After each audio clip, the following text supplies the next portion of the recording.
SRM Institute of Hotel Management வேலை வாய்ப்பை வழங்கும் 3 ஆண்டு பட்டப்படிப்பு மற்றும் diploma courses. Admissions open now. அழையுங்கள் 9840609671. கர்நாடக மாநில அணைகளில் இருந்து காவிரி ஆற்றில் 2496 கன அடி தண்ணீர் திறக்கப்பட்டுள்ளது.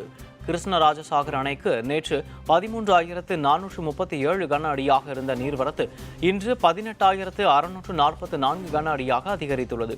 124.80 அடி உயரம் கொண்ட கிருஷ்ணராஜசாகர் அணையின் நீர்மட்டம் 92.80 அடியாக உயர்ந்துள்ளது. அணையிலிருந்து காவிரி ஆற்றில் 496 கன அடி உபரி நீர் திறந்துவிடப்பட்டுள்ளது.